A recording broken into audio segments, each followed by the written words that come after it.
Hello friends, అందరికీ నమస్కారం. నేను మీ సింధుని. Passion and fashion by Sindhu channel మీ అందరికీ స్వాగతం. మీరు మన ఛానల్ని ఫస్ట్ టైం విజిట్ చేసినట్టయితే ఇప్పుడే సబ్స్క్రైబ్ చేసుకోండి. పక్కనే ఉన్న బెల్ ఐకాన్ కూడా యాక్టివేట్ చేసుకోండి. నా వీడియోస్ నచ్చితే మీ ఫ్రెండ్స్ అండ్ రిలేటివ్స్ కూడా షేర్ చేయండి. వినాయకుడికి ఇష్టమైన ప్రసాదం నైవేద్యాల రెసిపీల్లో ఉప్పు ఉండ్రాళ్ళు కూడా చాలా ప్రాముఖ్యత కలిగినవండి. మరి ఆ ఉప్పు ఉండ్రాళ్ళని తేలిగ్గా ఇంట్లో ఎలా ప్రిపేర్ చేసుకోవాలో ఇవాళ వీడియోలో చూసేద్దాం. రెసిపీ ప్రిపరేషన్ కోసం ఫస్ట్ స్టవ్ మీద ఒక కడాయి పెట్టుకోండి. కడాయిలోకి ఒక 1/2 టీ స్పూన్ వరకు నెయ్యి అనేది వేసి, నెయ్యి బాగా కరిగిన తర్వాత ఇందులోకి ఒక 1 టీ స్పూన్ జీలకర్ర అనేది వేసుకోవాలి. జీలకర్రని కేవలం లో ఫ్లేమ్ లో మాత్రమే మంచి సువాసన వచ్చే వరకు ఫ్రై చేసుకోవాలి. ఇప్పుడు ఇందులోకి మీరు స్టాండర్డ్ మెజర్మెంట్ గా ఉండటం కోసం ఒక కప్ అనేది తీసుకోండి. ఆ కప్పుతో 2.5 కప్పుల వాటర్ అనేది పోసుకోండి. ఇప్పుడు ఫ్లేమ్ ని మీడియంలోకి అడ్జస్ట్ చేసుకోవాలి. మీడియంలోకి అడ్జస్ట్ చేసుకుని ఈ వాటర్ ని రోలింగ్ బాయిలింగ్ స్టేజ్ వచ్చే వరకు మనం దాన్ని బాయిల్ చేసుకోవాలి. ఇప్పుడు ఇందులోకి 2 టేబుల్ స్పూన్ల నానపెట్టుకున్నటువంటి శనగపప్పు అనేది వేస్తున్నాను.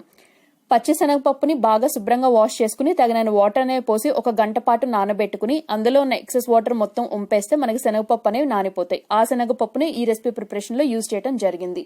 ఇప్పుడు ఇందులోకి టేస్ట్ కి సరిపడా సాల్ట్ అనేది వేసి ఒకసారి గెరిటె హెల్ప్ తో బాగా మిక్స్ చేసుకోండి. మనకి శనగపప్పు ఆల్రెడీ నానాయి, అలాగే ఈ రోలింగ్ బాయిలింగ్ వచ్చే వరకు ఉడికాయి కాబట్టి మనకి పప్పు అనేది గట్టిగా ఉండదు, అది సాఫ్ట్ గానే ఉంటుంది. ఇప్పుడు రోలింగ్ బాయిలింగ్ వచ్చిన తర్వాత ఫ్లేమ్ ని లోకి అడ్జస్ట్ చేసుకోండి. ఇప్పుడు ఇందులోకి ఇందాక మీరు ఏ కప్పుతో అయితే వాటర్ తీసుకున్నారో అదే కప్పుతో 1 కప్పు బియ్యపు రవ్వ అనేది వేస్తున్నాను. మనం బియ్యపు రవ్వ వేసేటప్పుడు ఫ్లేమ్ ని ఖచ్చితంగా లోనే ఉంచుకోవాలి. బియ్యపు రవ్వ వేయగానే ఇమీడియట్ గా గరిటె పెట్టి బాగా కలుపుకుని దీని మీద మూత అనేది పెట్టేసేయాలి. మనకు బియ్యపు రవ్వ అనేది రెడీమేడ్ గా షాప్స్ లో అవైలబిలిటీలో ఉంటుందండి. ఇన్ కేస్ మీకు దొరకనట్టయితే బియ్యంని శుభ్రంగా వాష్ చేసుకుని ఒక పొడిగా ఉన్న వస్త్రం మీద బాగా పల్చగా ఆరబెట్టుకుని కంప్లీట్ గా డ్రై అప్ అయిపోయిన తర్వాత మిక్సీ జార్లకు వేసి ఫైన్ రవ్వలాగా గ్రైండ్ చేసుకుంటే అదే బియ్యపు రవ్వ. ఇప్పుడు ఈ మిశ్రమాన్ని మధ్య మధ్యలో మూత అనేది ఓపెన్ చేసి గరిటె హెల్ప్ తో మిక్స్ చేసుకుంటూ ఉండండి.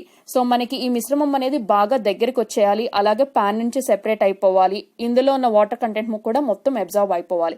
సో ఆ స్టేజ్ వచ్చే వరకు కేవలం లో ఫ్లేమ్ లో మాత్రమే కుక్ చేసుకోవాలి. సో కుక్ చేసుకున్న తర్వాత ఈ వీడియో క్లిప్ లో చూపిస్తున్న కన్సిస్టెన్సీ వచ్చింది అనుకున్న తర్వాత ఫ్లేమ్ అనేది టర్న్ ఆఫ్ చేసేయాలి. టర్న్ ఆఫ్ చేసేసి ఇది గోరువెచ్చగా అయ్యే వరకు వెయిట్ చేయాలి. సో గోరువెచ్చగా అయ్యింది అని అనుకున్నప్పుడు ఈ పిండి మిశ్రమం నుంచి కొద్ది కొద్దిగా పిండి అనేది చేతిలోకి తీసుకుని రౌండ్ బాల్స్ లాగా మీకు కావాల్సిన సైజులో 2 అరచేతుల మధ్యలో పెట్టుకుని రౌండ్ బాల్ సైజ్ లాగా ప్రిపేర్ చేసుకోండి. నేను తీసుకున్న ఇంగ్రీడియంట్స్ మెజర్మెంట్ క్వాంటిటీకి నాకు టోటల్ గా ఈ సైజులో 10 ఉండ్రాళ్ళు అనేవి వచ్చాయండి. సో మీరు ప్రిపేర్ చేయాలనుకున్న క్వాంటిటీకి తగినట్టుగా ఇంగ్రీడియంట్స్ మెజర్మెంట్ అన్ని కూడా వేరీ చేసుకోండి. ఈ ఉండ్రాళ్ళు ప్రిపేర్ చేసేటప్పుడు ఇన్ కేస్ మీకు ఎక్కడైనా స్టిక్కీగా అనిపిస్తే 2 అరచేతులకి నెయ్యితో గ్రీస్ చేసుకుని అప్పుడు చేసుకోండి. జనరల్ గా అవసరం పడదు, బట్ అవసరం అనిపిస్తే అలా చేయండి. సో నేను ప్రిపేర్ చేసుకున్న ఈ ఉండ్రాలన్నింటినీ కూడా ఒక జాలి గిన్నెలోకి వేసేసాను. ఇప్పుడు ఈ గిన్నెని నేను ప్రెషర్ కుక్కర్ లోకి కొద్దిగా వాటర్ అనేది పోసి ఒక స్టాండ్ పెట్టి ఆ స్టాండ్ మీద ఈ గిన్నె అనేది పెట్టేస్తాను. ఇప్పుడు నేను ఒకసారి ఇంగ్రీడియంట్స్ క్వాంటిటీ అనేది మళ్ళీ చెప్తున్నానండి.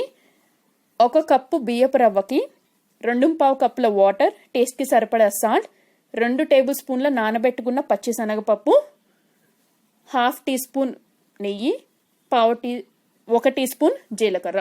సో ప్రెషర్ కుక్కర్ కి లిడ్ అనేది పెట్టేసి విజిల్ పెట్టకుండా కేవలం మీడియం ఫ్లేమ్ లోనే 10 మినిట్స్ పాటు స్టీమింగ్ అనేది చేసుకోండి. సో స్టీమ్ అయిపోయిన తర్వాత ఫ్లేమ్ అనేది టర్న్ ఆఫ్ చేసి కంప్లీట్ గా చల్లారిపోయిన తర్వాత మాత్రమే ఒక సర్వింగ్ బౌల్ లోకి డిష్ అవుట్ చేసుకుని గణపతికి నైవేద్యంగా సమర్పించండి. ఈ వినాయక చవితికి ఈ రెసిపీని అందరూ ట్రై చేయండి, తప్పకుండా సక్సెస్ అవుతుంది. రెసిపీ నచ్చితే ఫ్రెండ్స్ అండ్ రిలేటివ్స్ కి షేర్ చేయండి. ఈ వీడియో లైక్ చేసి సబ్స్క్రైబ్ చేసుకోండి.